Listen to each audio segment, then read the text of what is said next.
Sahabat Rema yang terkasih, kita jumpa lagi hari ini Jumat 24 Mei 2024. Renungan kita ambil dari Injil Markus bab 10 ayat 1 sampai dengan ayat 12. Yang dipersatukan Allah, janganlah diceraikan manusia. Sahabat Rema yang terkasih, kalau kita berbicara tentang perkawinan atau hidup berkeluarga, tentu mengandaikan adanya kesadaran dari tiap-tiap orang atau tiap-tiap pasangan yang memutuskan untuk hidup berkeluarga, bahwa mereka akan bersatu sebagai suami istri, sebagai pasangan hidup yang tidak akan terceraikan dengan situasi apapun, kecuali memang kalau ada halangan-halangan nikah. Tetapi selama tidak ada halangan nikah, maka perkawinan itu abadi, kekal abadi sifatnya. Maka dikatakan bahwa perkawinan sekali seumur hidup tak terceraikan.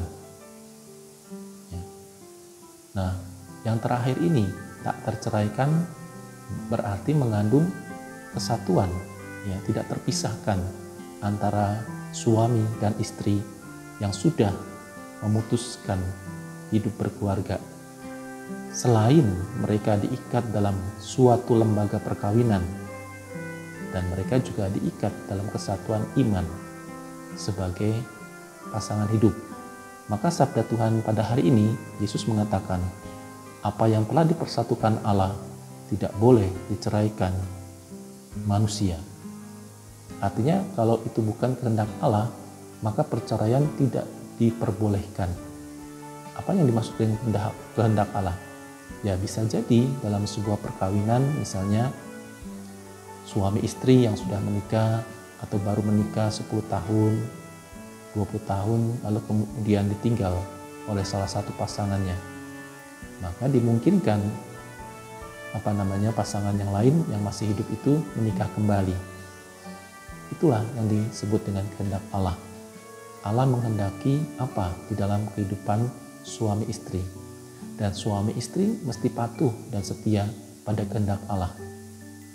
Maka tidak boleh membuat keputusan sendiri ketika ada sesuatu yang mungkin tidak selaras, tidak sesuai dengan keinginan dalam hidup berkeluarga. Tidak boleh memisahkan diri, yang disebut dengan perceraian. Sahabat Rema yang terkasih, tentu ini tidak mudah. Kalau kita melihat statistik, ya, perceraian secara nasional atau secara negara, itu dari tahun ke tahun meningkat luar biasa. Bahkan saya membaca ketika terjadi COVID-19 tahun 2020 sampai dengan 2021 terjadi perceraian yang sangat luar biasa. Masalahnya satu, ekonomi. Karena memang pada masa COVID-19 semua bidang kehidupan itu terpuruk, termasuk juga ekonomi. Banyak orang di PHK, banyak orang susah mencari nafkah, sehingga kehidupan berkeluarga itu tergoncang. Kenapa? Karena mungkin saja banyak sebab-sebab, antara lain yang kalau menurut saya kurang siap menghadapi situasi yang tidak menyenangkan, terutama ekonomi. Oleh karena itu, untuk membangun sebuah keluarga, maka diperlukan persiapan-persiapan yang matang. Ya, kalau ingin menikah biasanya ada persiapan-persiapan masa pacaran, memantapkan apakah betul ini pasangan saya. Kalau terjadi keraguan-raguan, maka sebaiknya, ini sebuah anjuran saja dari saya, sebaiknya tidak melanjutkan. Supaya apa? Supaya nanti kalau diikat dalam hidup berkeluarga, maka tadi tidak terceraikan. Ya, bisa saja mungkin dalam penelusuran, dalam pengenalan masa pacaran, ada hal-hal yang dirasa sangat membahayakan.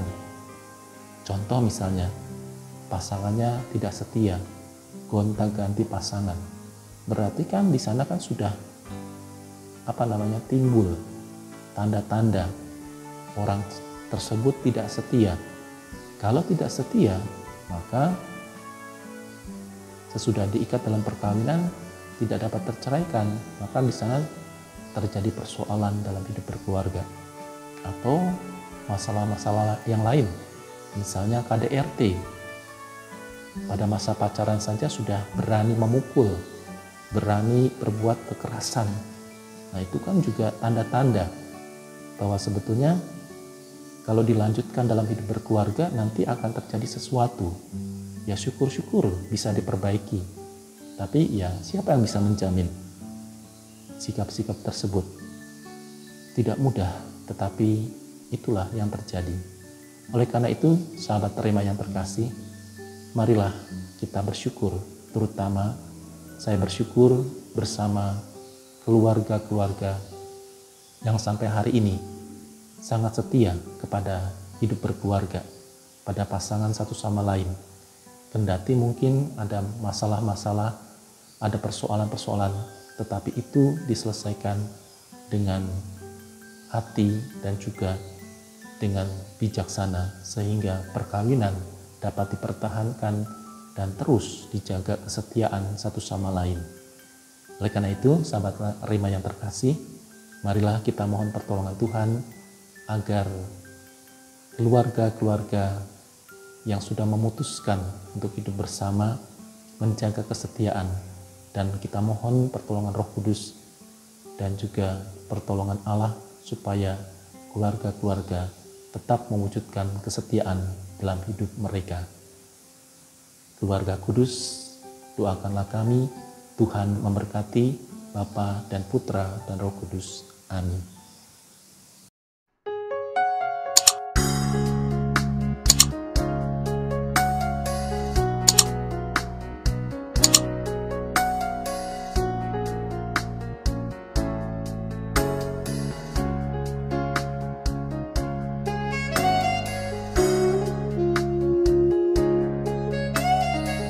Sahabat Rema, sampai jumpa dalam program berikutnya.